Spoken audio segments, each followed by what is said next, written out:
Welcome friends, स्वागत है आप लोग का क्लास में। चलिए, क्लास 10th चैप्टर 1 है आप लोग का प्राकृतिक संसाधन, और इसका आज खंड हम लोग देखेंगे कि प्राकृतिक संसाधन में सबसे पहला जो संसाधन हमारा भूमि संसाधन। ठीक है, तो चलिए बात करते हैं भूमि की। भूमि आपको पता है जिसपे हम लोग निवास करते हैं, रहते हैं, उसे क्या कहते हैं? भूमि कहते हैं। यानी भूमि संसाधन को देखा जाए तो इस पे आपका कृषि, वानिकी, पशुचारण होता है, वन्य जीवन है, परिवहन, संचार जैसी आर्थिक क्रियाएं भूमि पर संपन्न होने के कारण यह एक कैसा संसाधन है? मौलिक संसाधन है। अगर कल्पना कीजिए बिना भूमि के आप लोग रह पाइएगा, या मतलब वन्य जीव या कोई भी रहने योग्य है? नहीं है। तो भूमि एक तरह से मौलिक संसाधन है। ठीक है, आगे बात करते हैं। देखिए भूमि का विस्तार देखिएगा आप तो 43% आपका मैदानी क्षेत्र में आपको देखने के लिए मिलेगा, 30% में आपका पर्वत है, और 27% आप लोग का पठार है। याद रखिएगा, भूमि का 43% मैदान में जाता है, 27% पठार में जाता है, और 30% पर्वत में जाता है। बात करते हैं मृदा निर्माण। असंगठित पदार्थों से निर्मित पृथ्वी की सबसे ऊपरी परत क्या कहलाती है? मृदा कहलाती है। यानी पृथ्वी की सबसे ऊपरी परत जो होती है वो क्या कहलाती है? मृदा कहलाती है। ठीक है, अब मृदा का निर्माण कैसे होता है उसको देखिए। देखिए, मृदा निर्माण एक लंबी अवधि में पूर्ण होने वाली एक जटिल प्रक्रिया है। कुछ सेंटीमीटर गहरी मृदा के निर्माण में लाखों वर्ष लग जाते हैं। यानी कुछ सेंटीमीटर, यानी 1 सेंटीमीटर मान लीजिए, आधा सेंटीमीटर मान लीजिए, इसके निर्माण में लाखों वर्ष लग जाते हैं, मिट्टी के निर्माण में। ठीक है, चट्टानों के टूटने फूटने तथा भौतिक, रासायनिक और जैविक परिवर्तन से मृदा का निर्माण होता है। मृदा का निर्माण किससे होता है? चट्टानों के टूटने फूटने से, भौतिक, रासायनिक और जैविक परिवर्तनों से। ठीक है, मृदा निर्माण होता है। मृदा निर्माण में जैव यानी ह्यूमस और अजैव दोनों प्रकार के पदार्थ भाग लेते हैं। मृदा निर्माण में याद रखिएगा जैव और अजैव दोनों प्रकार के, ठीक है, पदार्थ भाग लेते हैं। ठीक है, आगे बात करते हैं मृदा के प्रकार एवं वितरण, दोनों चीज। सबसे पहला है आपका जलोढ़ मृदा। ठीक है, तो उत्तर भारत का मैदान पूर्णतः जलोढ़ निर्मित है। याद रखिएगा, उत्तर भारत का यानी पूरा उत्तर किस मिट्टी में है भैया? आपका जलोढ़ मृदा में है। ठीक है, जो हिमालय की 3 महत्वपूर्ण नदी प्रणाली सिंधु, गंगा और ब्रह्मपुत्र द्वारा लाए गए जलोढ़ के निक्षेप से बना है। ठीक है, यानी पूरा उत्तर भारत में आपको जलोढ़ मृदा देखने के लिए मिलता है। ठीक है, चलिए आगे। जलोढ़ मिट्टी का जो गठन होता है यानी जो बनता है वो बालू उसमें होता है, सिल्ट होता है, और मृतिका के अनुपात में, यानी इस दोनों के विभिन्न बहुत से अनुपात में, चाहे 3:2:1 हो जाए, कुछ भी अनुपात में ये जलोढ़ मिट्टी का जलोढ़ मृदा का क्या होता है? गठन होता है। ठीक है, इसमें क्या क्या मिलेगा आपको? बालू, सिल्ट और मृतिका। किसमें? जलोढ़ मृदा में। ठीक है, आगे बात करते हैं आयु के आधार पर। जलोढ़ मृदा 2 प्रकार के होते हैं आयु के आधार पर। पहला पुराना जलोढ़, इसमें कंकड़ एवं बजरी की मात्रा अधिक होती है। याद रखिएगा, पुराने में कंकड़ और बजरी की मात्रा अधिक होती है, जिसे बांगर कहते हैं। और क्वेश्चन बहुत बार एग्जाम में पूछा गया है, बांगर किसे कहते हैं? पुराने जलोढ़ मृदा को बांगर कहते हैं। इसमें कंकड़ और बजरी की मात्रा अधिक होती है। ठीक है, आगे है नवीन जलोढ़। इसमें बालू तथा मृतिका का मिश्रण होता है। इसमें बालू तथा मृतिका का मिश्रण होता है, जिसे खादर कहते हैं। जिसे खादर कहते हैं। यह काफी उपजाऊ होते हैं। ठीक है, यह काफी उपजाऊ होते हैं। जलोढ़ मृदा में आपको पोटास, फास्फोरस और चूना की प्रधानता होती है, जबकि इसमें नाइट्रोजन एवं जैव पदार्थों की कमी रहती है। ठीक है, यानी देखा जाए पोटास, फास्फोरस और चूना की प्रधानता है, पर नाइट्रोजन और जैव पदार्थों की क्या इसमें कमी है। ठीक है, यह मिट्टी आपको गन्ना, चावल, गेहूं, मक्का, दलहन जैसी फसलों के लिए उपयुक्त मानी जाती है। कौन सी? जलोढ़ मृदा, नवीन जलोढ़। और साथ ही इस मिट्टी पर गहन कृषि भी की जाती है। यहां से भी क्वेश्चन बनता है, गहन कृषि किस मिट्टी पे की जाती है? तो जलोढ़ मृदा में। ठीक है, कौन से जलोढ़ में?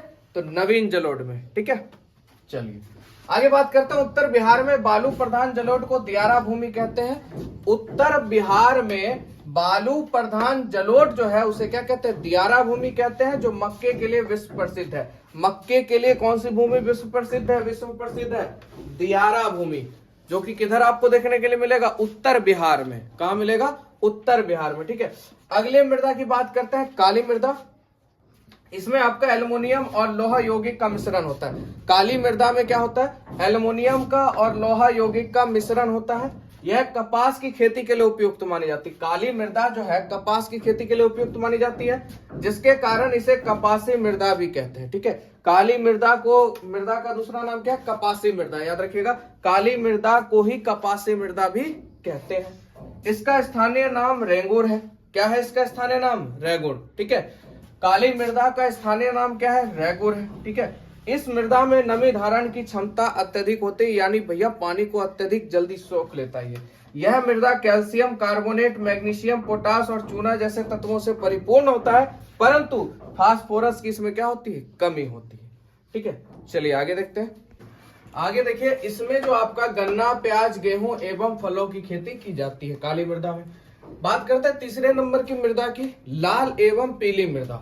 अब देखिए, इसमें लोह अंश की मात्रा के कारण इसका रंग कैसा होता है? लाल होता है, पर जल योजन के पश्चात यह पीले रंग का हो जाता है। जैसे ही इसमें पानी डाला जाता है, जब वो पानी को सोखता है तो भैया इसका रंग कैसा होता है? पीला रंग हो जाता है। ठीक है, और इसका प्रसार आपका तमिलनाडु, कर्नाटक, गोवा आदि क्षेत्रों में देखने के लिए मिलता है। और ये जो मिट्टी होती है कम उपजाऊ होती है, यानी लाल एवं पीली मृदा कम उपजाऊ मृदा होती है। ठीक है, चौथा है लेटेराइट मृदा। इसका विस्तार आपको कर्नाटक, केरल, उड़ीसा, असम आदि में मिलता है।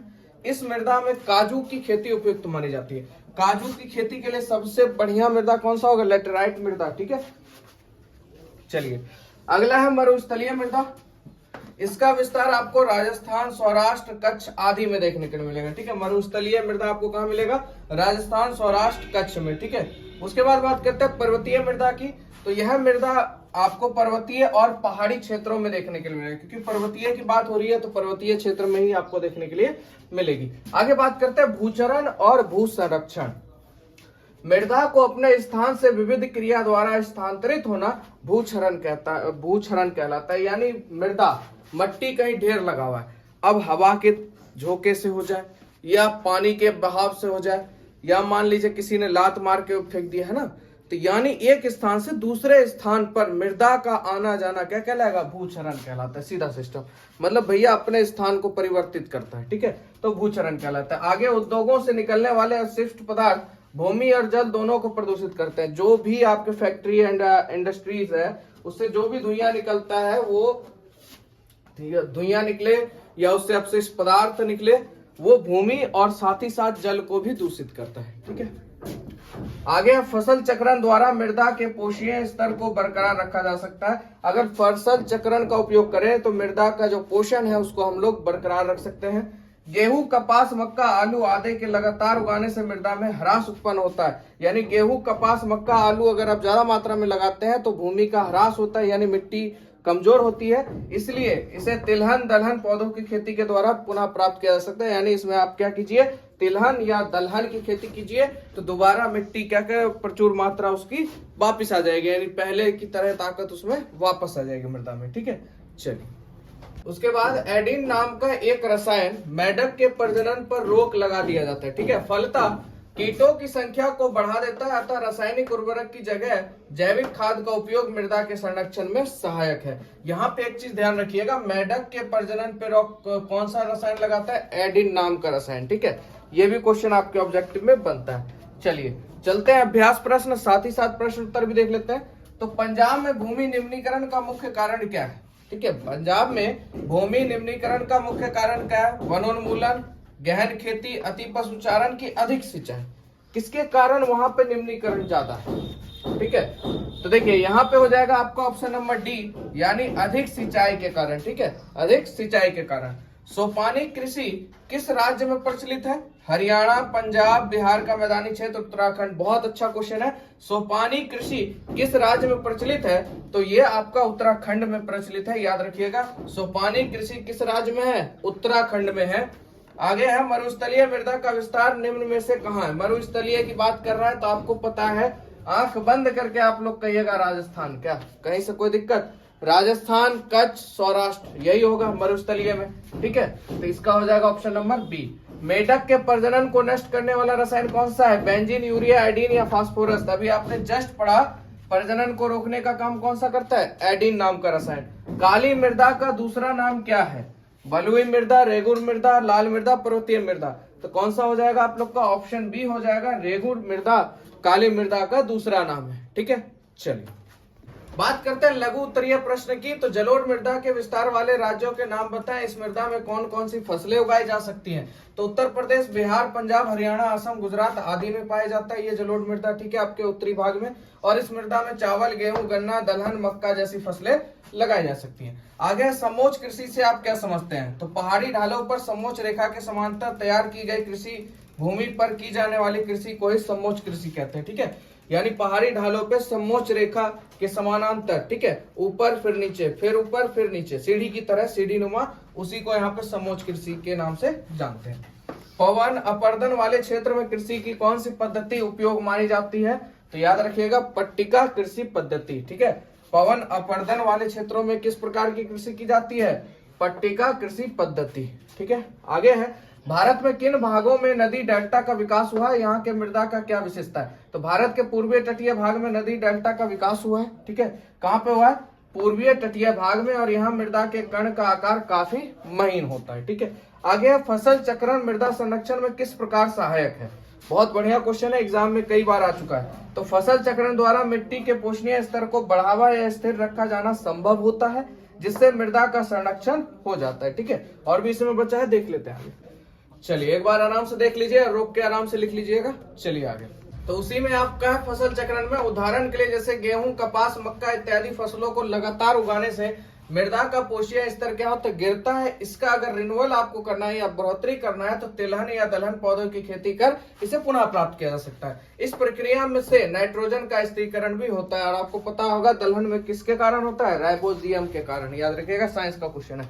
आगे बढ़ते हैं दीर्घ उत्तरीय प्रश्न की। जल क्रांतता कैसे उपस्थित होता है मृदा अपरदन में? इसकी क्या भूमिका है? तो भारत में मृदा अपरदन के लिए कई कारक जिम्मेवार हैं, जिसमें जल भी शामिल है आपका। वास्तव में हरित क्रांति का आधार अधिक उपज को प्राप्त करना रहा है। इस उद्देश्य से देश के उत्तरी भाग और विशेषकर पंजाब, हरियाणा जैसे राज्यों में गेहूं की अधिक पैदावार प्राप्त करने की कोशिश की गई है।